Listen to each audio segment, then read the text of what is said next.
Hello students, today we will discuss the corrosion control methods. For this method, many methods are used. First one is protective coating. Protective coating में हम दो तरह की coatings लेते हैं, inorganic coating and organic coating. In inorganic coating, we use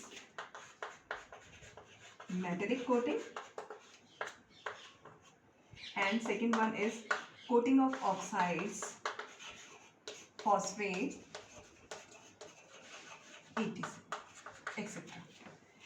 metallic coating के अंदर हम क्या करते हैं, माना एक प्योर मेटल है, इसके ऊपर हमें दूसरी मेटल की कोट चढ़ानी है जो एनोड का काम करे. इसके लिए हम कौन सा मेटल ले सकते हैं? अगर ये पीस आयरन का है तो इससे जो इलेक्ट्रोकेमिकल सीरीज में अपर पोजीशन पर है या जिसका नेगेटिव रेडॉक्स पोटेंशियल है उस मेटल को लिया जाता है. तो यहाँ हम किसको लेंगे? जिंक को लेते हैं.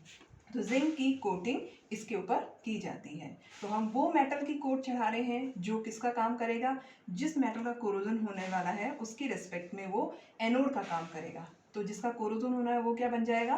कैथोड बन जाएगा. इसका मतलब अब कोरोजन किसका होगा? जिंक का कोरोजन होगा और मेटल आयरन प्रोटेक्ट हो जाएगा.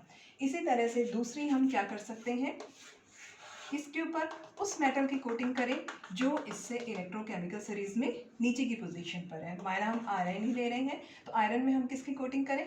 टिन की कोटिंग करें.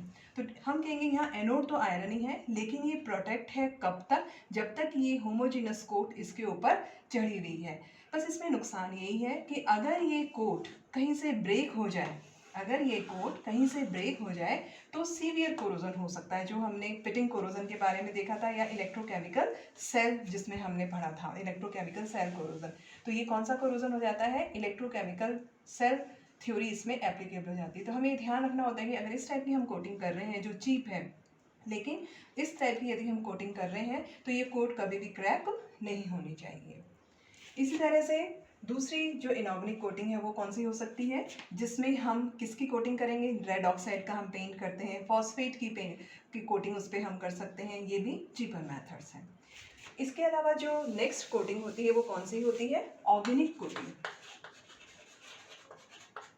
In organic coating, many varnishes, paints are used, which coat the corroded metal and we protect the pure main metal which will be corroding an environment. One is proper design. Proper design में क्या mean होता है? Suppose हमें दो metal की rods हैं, कोई article बनाना है, जैसे कि हमें विंडो बनानी है, तो हम इस मेटल को अधिकतर हमने कैसे एग्जांपल देखे हैं, विंडो इस तरह से होती है, रेक्टेंगुलर या ये स्क्वायर शेप की होती है. तो इसमें ये जो एजेस हैं ये कैसे हैं? ये जो कॉर्नर्स हैं ये कॉर्नर्स कैसे होते हैं? शार्प कॉर्नर होते हैं. अगर यहाँ कोई वाटर की ड्रॉप गिरेगी, वाटर की ड्रॉप क्या होगी? इस पोजीशन पर वो क्या होगी? रुकेगी. रुकने के कारण यहाँ कौन सा सेल बनेगा? कंसंट्रेशन सेल बन सकता है. इसलिए हमें ऐसे शार्प कॉर्नर्स ना देकर हम इसकी किस तरह से वेल्डिंग करें कि ये किस तरह से बन जाए ये डिज़ाइन, कि इस तरह से डिज़ाइन बनाएं. इस तरह से डिज़ाइन बनाने से क्या होता है कि ड्रॉप, अगर ऐसे स्लोपी डिज़ाइन होंगे जिसके अंदर शार्प कॉर्नर्स नहीं होंगे तो वहाँ कॉन्सेंट्रेशन सेल बनने के चांसेस कम होंगे. इसी तरह से हमें कोई दो रॉड कहीं हमें वेल्ड करनी है, वेल्ड करने के लिए हम क्या करते हैं, माना इस तरह से वेल्ड कर रहे हैं, तो ये वेल्ड कैसा होता है? यहाँ फिर इलेक्ट्रोकेमिकल सेल बनने के चांसेस हैं. तो वेल्डिंग किस तरह से की जाती है? इन दोनों जो रॉड्स हैं इनको किस तरह से वेल्ड किया जाता है? यहाँ बीच में से रॉड करके इनको वेल्ड करके इसकी फिनिशिंग या शार्प कर दी जाती है ताकि इसमें कोई ऐसा पॉइंट ना बचे जहाँ कॉन्सेंट्रेशन सेल या इलेक्ट्रोकेमिकल सेल बनने के चांसेस हैं. इसी तरह से हम कहते हैं, जैसे आपने रेडवुड विस्कोमीटर देखा होगा, इसमें क्या होता है, हम कहते हैं कि कोई भी ऐसा इंस्ट्रूमेंट या ऐसा ऑपरेटर जिसमें लेग पाए जाते हैं उनके अंदर कोरोजन के चांसेस कम होते हैं. क्यों? क्योंकि प्रॉपर वेंटिलेशन होता है, यहाँ वो पानी के रुकने के चांसेस भी कम होता है. तो इस तरह से यदि हम डिज़ाइनिंग करें तो हम किसी भी मटेरियल को कोरोजन होने से बचा सकते हैं. और जो तीसरा मेथड है वो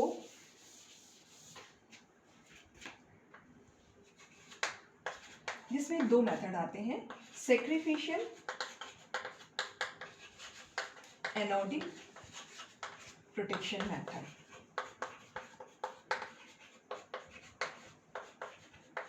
इस इसमें क्या किया जाता है, इसको एक एग्जांपल लेके समझाती हूँ मैं।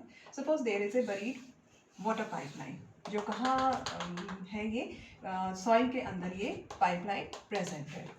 अब इस वाटर पाइपलाइन, इस पाइपलाइन को यदि हमें कोरोजन से बचाना है तो हम क्या करते हैं, इसके अंदर एक सैक्रिफिशियल एनोड लगा दिया जाता है। एक कॉपर की वायर ली जाती है, ये कैसी होती है, इंसुलेटेड कॉपर की वायर ली जाती है, और इसको एक बॉक्स से जोड़ा जाता है जिसमें इलेक्ट्रोलाइट भरा हुआ है, और ऐसा मेटल डाला जाता है जो इस पाइप की तुलना में, अधिकतर पाइप हम जानते हैं आयरन के ही, मेन मेटल आयरन ही होता है उसमें, तो इसके कंपैरेटिवली वो कैसा हो, नेगेटिव रेडॉक्स पोटेंशियल उसका। तो हम क्या लेते हैं, इसके अंदर जिंक ले लेते हैं। अब यहाँ एनोड कौन बनाएगा, ये बनाएगा एनोड, और आयरन का पाइप जो कहीं कंसंट्रेशन सेल के कारण अगर इसका कोरोजन होता तो अभी हमेशा उस किसी भी केस में, कोरोजन की किसी भी केस में ये क्या बनाएगा, कैथोड बनाएगा। तो इसे हम क्या कहते हैं, sacrificial anode protection, anodic protection method. यहाँ सेक्रीफाइस किसने किया, मेन जो वाटर की पाइपलाइन है वो तो प्रोटेक्टिव रही, और कौन धीरे धीरे डिप्लीट हो रहा है, जिंक। और ये जब ये बॉक्स पूरा खाली हो जाता है तो इसको टाइम टू टाइम चेक करके इसको फिर फिल कर लिया जाता है। तो इस तरह से हम सैक्रिफिशियल एनोड, जो यहाँ जिंक है, इसको यूज़ करके हम मेन जो वाटर पाइपलाइंस हैं उनको बचा सकते हैं। ऐसा ही कहाँ लगाया जाता है सैक्रिफिशियल एनोड, शिप हल के अंदर जो अंडरग्राउंड केबल्स हैं उनके साथ लगाया जाता है, और इस तरह से हम सैक्रिफिशियल एनोड को यूज़ करके मेन जो मेटल होता है उसको कैथोड बनाकर हम प्रोटेक्ट कर सकते हैं। और एक नेक्स्ट मेथड है इम्प्रेस्ड करंट कैथोडिक प्रोटेक्शन। इसमें मैं दोबारा वही वाटर पाइपलाइन का एग्जांपल लेती हूँ।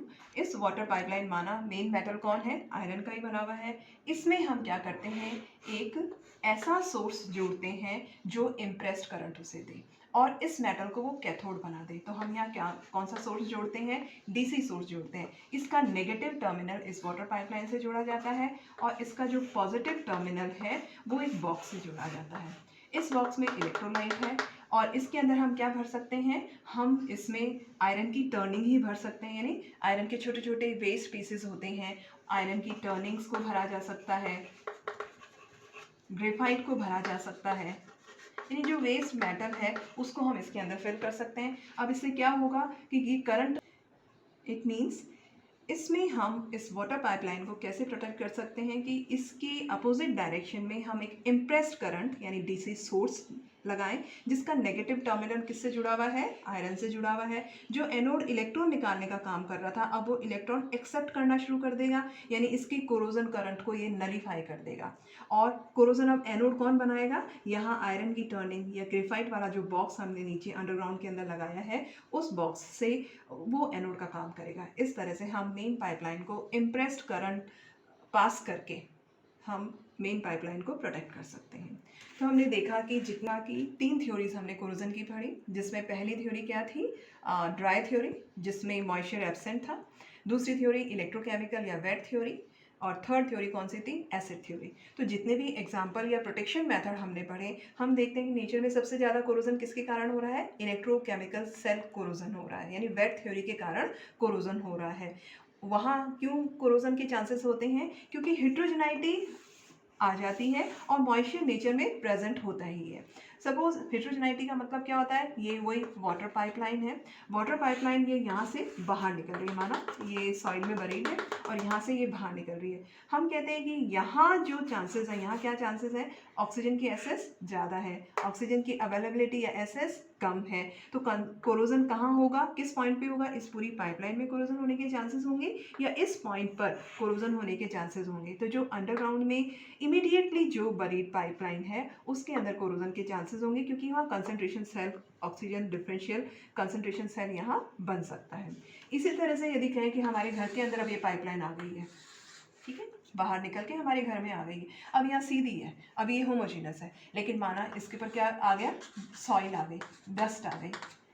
डस्ट आने से क्या हो गया, यहाँ कौन सा सेल बन जाएगा, अब हेट्रोजेनाइटी आ गई। ये प्लेन सरफेस है, डस्ट ने कवर कर दिया, फिर प्लेन सरफेस है, ऑक्सीजन की अवेलेबिलिटी यहाँ ज़्यादा है, यहाँ भी ऑक्सीजन की अवेलेबिलिटी ज़्यादा है, लेकिन यहाँ कम हो गई है, तो अब ये कंसंट्रेशन सेल बनाएगा, यानी इस समय फिर इसका कोरोजन हो सकता है। सॉइल की जगह इस पर क्या आ गया है, माना कोई ग्लास का टुकड़ा आ गया है, कांच गिर गया है, पत्थर गिर गया है, यानी इसमें कोई ग्लास पीस गिर सकता है, कोई ग्रेवल स्टोन गिर सकता है, तो इसके कारण भी हेट्रोजेनाइटी आ जाती है और इसका कोरोजन होता है। तो कोरोजन कंट्रोल अधिकतर हम किन के लिए पढ़ रहे हैं? वैसे तीनों थ्योरीज में ध्यान रखना चाहिए, लेकिन इलेक्ट्रोकेमिकल कोरोजन सबसे ज़्यादा नेचर में पाया जाता है, तो कंट्रोल वहीं उन पॉइंट पे हमें ध्यान रखना होता है।